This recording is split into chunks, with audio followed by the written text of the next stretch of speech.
நம்ம பார்க்க போற கதை கழுதையும் கற்றுக் கொடுக்கும். வாங்க கதைக்குள்ள போவோம். ஒரு ஊர்ல இருந்த ஞானி ஒருவரை தேடி வந்தாரு பெரியவர். அந்த ஞானியிடம், ஐயா, ஞானத்தில் சிறந்த ஞானம் எது என்று கேட்டாரு. இன்பத்தால் மகிழ்ச்சி அடையாமலும் துன்பத்தால் சோர்வடையாமலும் இருப்பதுதான் அது அப்படின்னு ஞானி சொல்றாரு. சரி சுவாமி, அப்படிப்பட்ட ஞானம் உங்களுக்கு எப்படி வந்தது என்றார் பெரியவர். அதை ஒரு கழுதையிடம் இருந்து நான் கற்றேன் என்றார் ஞானி. பெரியவருக்கு ஒன்றும் புரியாமல் விழிக்க, நீங்க நாளைக்கு காலையில ஆசிரமத்துக்கு வாங்க, புரிய வைக்கிறேன் என்றார் ஞானி. மறுநாள் காலை ஆசிரமத்துக்கு வந்த பெரியவரை, வாங்க வந்து இப்படி உட்காருங்க, கொஞ்ச நேரத்துல இந்த வழியாக ஒரு கழுதை போகும், அதை கவனிங்க என்றார். பெரியவருக்கு குழப்பமாக இருந்தது. இருந்தாலும் அந்த ஞானி சொல்வது போல் உட்கார்ந்திருந்தார். சிறிது நேரத்துல அந்த வழியாக ஒரு கழுதை முதுகு நிறைய அழுக்கு மூட்டைகளை சுமந்தபடி சென்றது.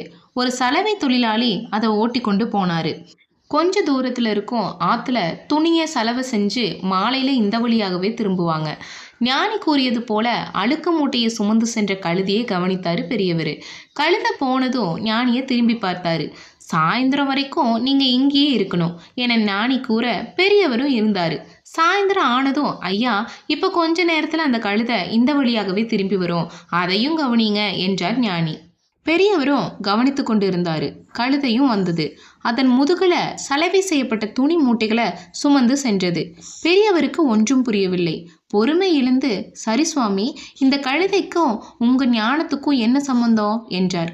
ஐயா, இந்த கழுதை தினமும் காலையில அழுக்கு மூட்டைகளை சுமந்து ஆற்றுக்கு போகிறது, மாலையில சுத்தமான துணிகளை சுமந்து திரும்பி ஊருக்கு போகிறது. காலையிலேயே இது போகும்போது முதுகுல அழுக்கு மூட்டைகளை சுமந்து போகிறோம் என்ற வருத்தமும் இல்லை, அதே போல சாயந்தரம் திரும்பி வரும்போது சுத்தமான துணிகளை சுமந்து வருகிறோம் என்ற மகிழ்ச்சியும் இல்லை.